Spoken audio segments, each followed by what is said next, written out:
Okay student, ये हम उसको वहीं से स्टार्ट करते हैं जहाँ से हमने उसको स्टॉप किया था। अच्छा, इसमें जो है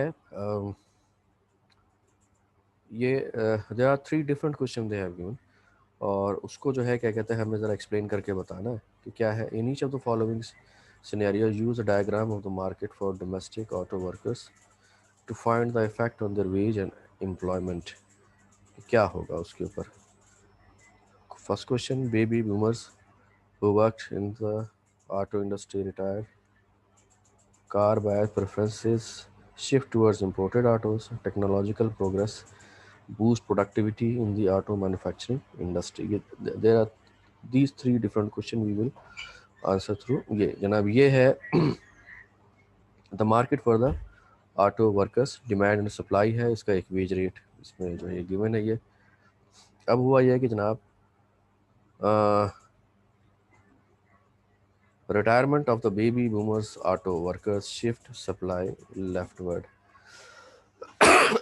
सेम वेज के ऊपर जनाब क्या हुआ है कि सप्लाई अब ये कम हो गई है लेबर की, इसलिए कि ये जो एक ये ब्रांड है उसका एक ऑटो का बेबी मूवर जो है वो अब ख़त्म हो गया, रिटायर हो गए हैं वो सारी चीज़। वो जो उनका ब्रांड था तो वो जो लोग बनाते थे तो उनकी जो सप्लाई शिफ्ट जो हो गया एक कंपनी का एक होता है, ज़्यादा तो इंडस्ट्री का ओवरऑल सप्लाई कर्व जो होगा वो ओवरऑल सप्लाई जो है वो कम हो जाएगी।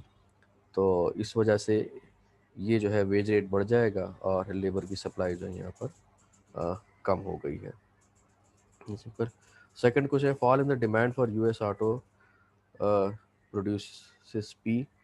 हुआ यह है कि जनाब के जो सेकंड क्वेश्चन था वो आपने देखा होगा कि उसके ऊपर हुआ क्या है कि इम्पोर्टेड ऑटो की डिमांड बढ़ गई। जब इम्पोर्टेड की बढ़ गई तो इसका मतलब है कि जो डोमेस्टिक थी या जो लोकल चीज़ें थी उसकी जो है क्या कहते हैं प्राइस कम हो गई।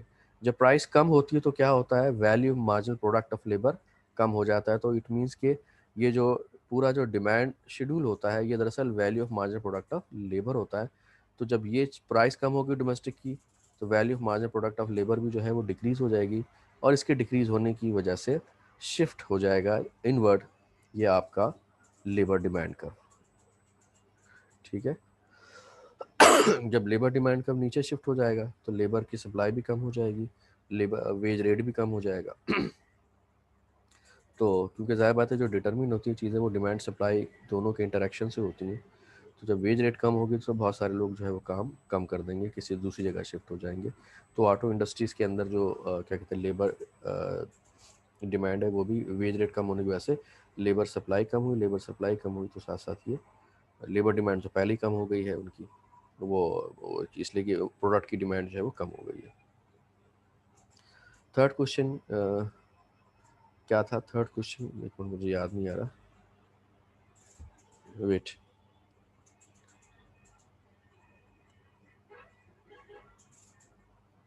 थर्ड क्वेश्चन था technological progress boost productivity in the auto market, कि अगर जो है वो टेक्नोलॉजिकल उसकी वजह से इसका मार्जिनल प्रोडक्ट ऑफ लेबर जो है वो बढ़ गया है। जब मार्जिनल प्रोडक्ट ऑफ लेबर बढ़ गया है तो क्या होगा, उसका वो जो था value of marginal product of labour ही बढ़ जाएगी।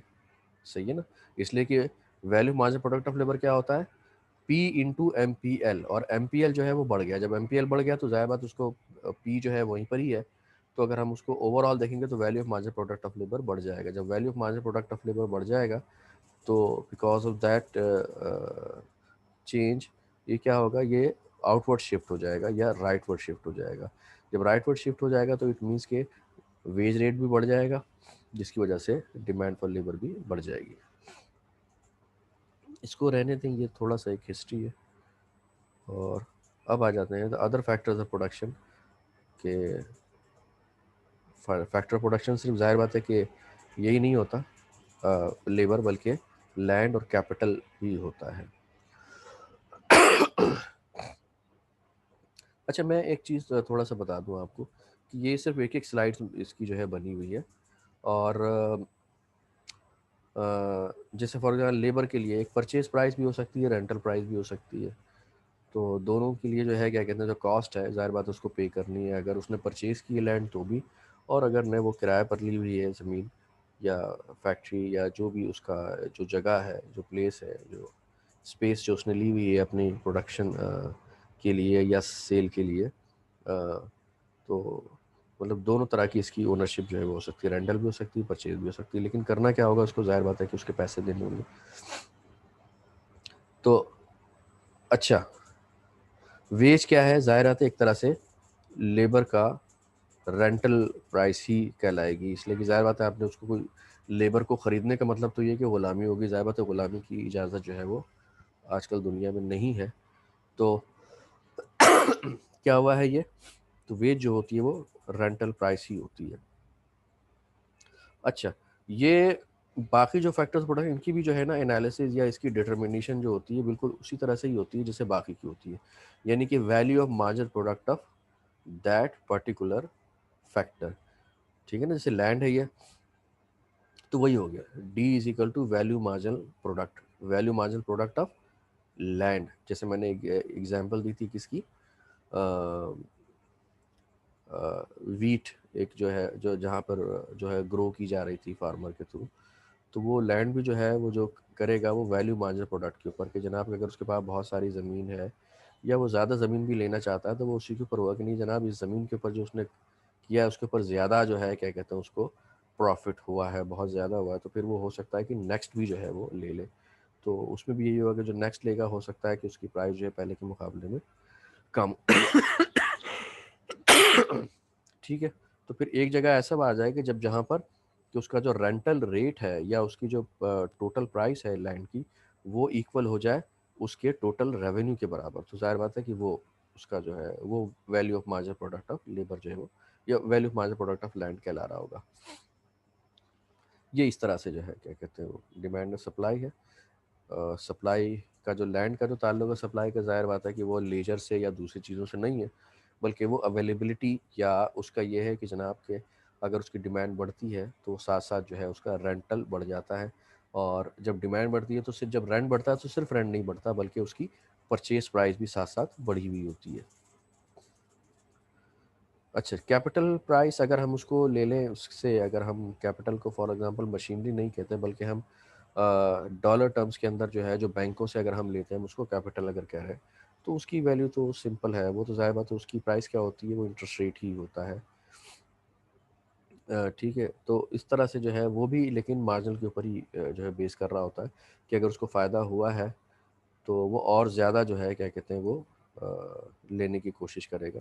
लेकिन ये है कि अगर जो है कैपिटल का प्राइस कुछ इतनी है कि जो उसका टोटल रेवेन्यू है वो उसके बराबर ही हो रहा है, तो फिर जो है वो कोई ज़्यादा जो है पैसे या कर्ज जो है वो नहीं लेगा, ना ही जो कैपिटल गुड्स वगैरह है उनको वो परचेज़ करने की कोशिश करेगा। ठीक है, ये भी सप्लाई से ही जो है वो डिटरमिन होता है। ठीक, अच्छा जी, ये मैं थोड़ा सा बता दूं आपको कि ये आप सब पढ़ लीजिएगा ये लोग, ये वही चीज़ है, सबका जो है वो बिल्कुल एक ही तरह से है, किसी का जो है क्या कहते हैं कोई फ़र्क नहीं है। अगर आप सब में देखें एग्जांपल वगैरह जो दी हुई है वो भी तकरीबन ऐसी ही दी हुई है कि an increase in the quantity of capital कब होगी, या marginal product and rental price of the capital fall या सर जी जी जी। Sir individual factor of production का कैसे निकालेंगे हम? नहीं, जैसे मैंने यही बताने की कोशिश कर रहा हूँ कि जो फैक्टर्स ऑफ प्रोडक्शन जो आपके बताए गए हैं फोर, वो डिपेंड किसके ऊपर का, ये उनका एनालिसिस बिल्कुल उसी तरह से है कि फैक्टर्स ऑफ प्रोडक्शन की जो डिमांड होगी वो value of marginal product of that factor होगी। अगर लेबर है तो value marginal product of labour. Sir आप कोई हाँ, कैपिटल की मुझे एग्जांपल दें। कैपिटल की एग्जांपल ये है कि अब मैं फॉर एग्जांपल अगर एक मशीन की एग्जांपल देता हूँ कि मशीन जो है क्या कहते हैं आप यूज़ करते जा रहे हैं, लेकिन अगर आप जो है वो मशीन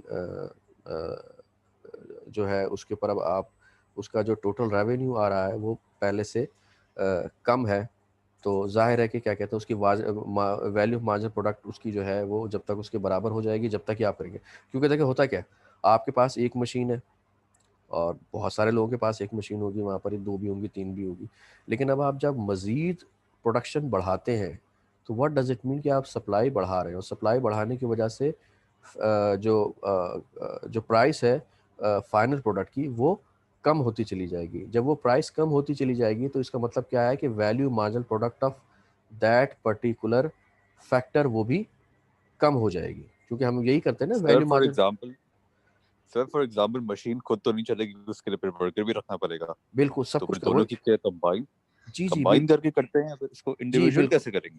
नहीं, मैं यही कहना चाह रहा हूँ, देखिए कि ये कोई भी चीज़ इंडिविजुअली नहीं की जाती ना। हमेशा होता है कि सारी चीज़ें इंटरकनेक्टेड होती हैं, चाहे इनपुट मार्केट हो चाहे आउटपुट मार्केट हो। लेकिन जब एनालिसिस होता है तो हम हमेशा क्या कर रहे होते हैं, जैसे डिमांड का भी है, कीपिंग अदर थिंग कांस्टेंट। अगर अदर थिंग कांस्टेंट हो, हम सपोज करते हैं कि अगर ऐसा हो जाए तो फिर क्या होगा, ठीक है। तो उसके ऊपर हो फर्क तो सबके ऊपर ही आएगा। देखिए जब प्राइस कम हो गई तो value of the marginal product of labour हो, कैपिटल हो, या ऑर्गेनाइजेशन हो, या लैंड हो, तकरीबन सबकी वैल्यू पे कम आ गई ना। इसलिए कि वैल्यू कहाँ से डिटरमिन होती है, प्राइस से डिटरमिन होती है, ठीक है। तो वो तो जाहिर बात है सबकी जो है वो कम होती चली जाएगी। तो इसी में से यही है, सर तो क्योंकि फिर सर तो फिर फैक्ट्री वालों को ये कैसे पता कि उन्हें मशीन से बढ़ानी है या फिर वर्कर्स बढ़ाने नहीं, जब मशीनरी बढ़ानी होगी तो फिर वर्कर्स तो बढ़ानी पड़ेगी ना। देखें वहाँ उनके भी कंस्ट्रेंट क्या चीज़ें वहाँ पर, उनके पास कोई लैंड कोई अनलिमिटेड पे तो नहीं है। जाहिर है कि क्या कहते हैं, उनको मज़ीद चीज़ें भी खरीदनी पड़ेंगी, मज़ीद लेबर भी एम्प्लॉय करने पड़ेंगे।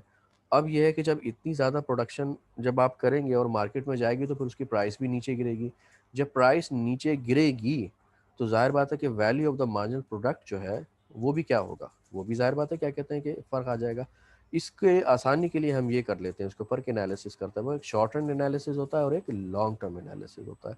हम ये कहते हैं कि नहीं जनाब, के जो शॉर्ट टर्म के अंदर जो है हम एक ही इनपुट जो होगा वो वेरिएबल होगा, बाकी जो वेरिएबल होंगे वो फिक्स्ड होंगे, ठीक है ना। इस तरह से फैक्टर्स के अंदर भी है कि नहीं जनाब मशीनरी एक ही है, लॉन्ग रन के अंदर तो हर चीज़ वेरी करेगी, ठीक है।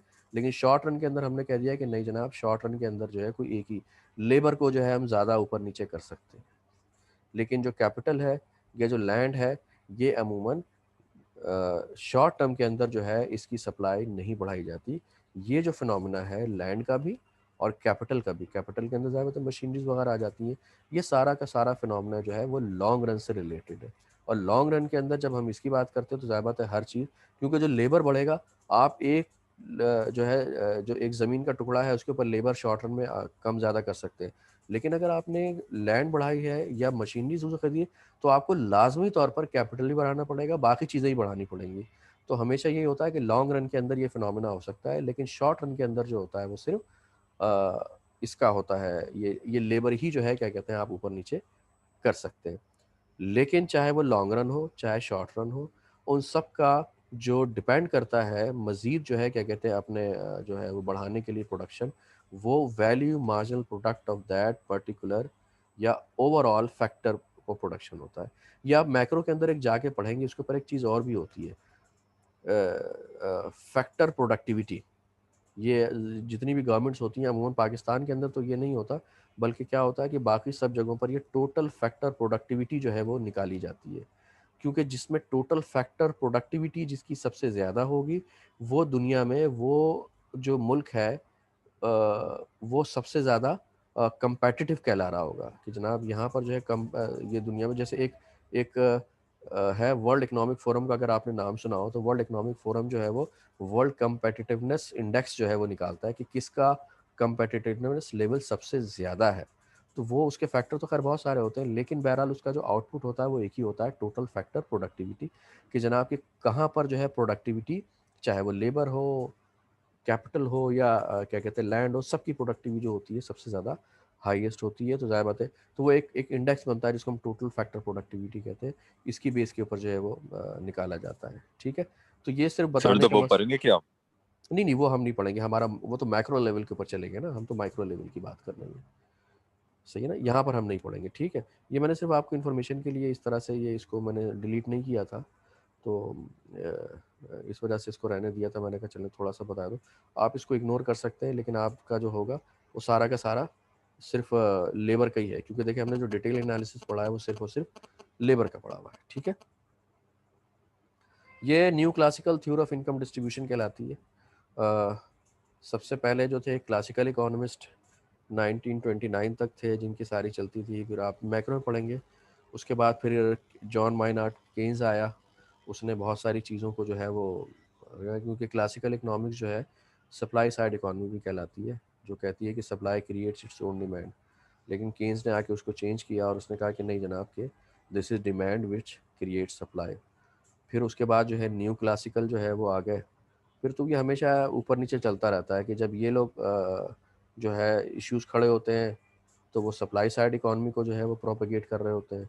जैसे ही जो है क्या कहते हैं वो उसके बावजूद भी जब इश्यूज खड़े होते हैं तो फिर जो है क्या कहते हैं वो लोग किनेजियन स्कूल ऑफ थॉट के ऊपर आ जाते हैं कि नहीं डिमांड साइड इकॉनमी होनी चाहिए। लेकिन बहरहाल आप सिर्फ ये याद रखें इसके ऊपर, factor price determine bye supply and demand, ये हर जगह होता है इस तरह से। Each factor paid the value of its marginal product.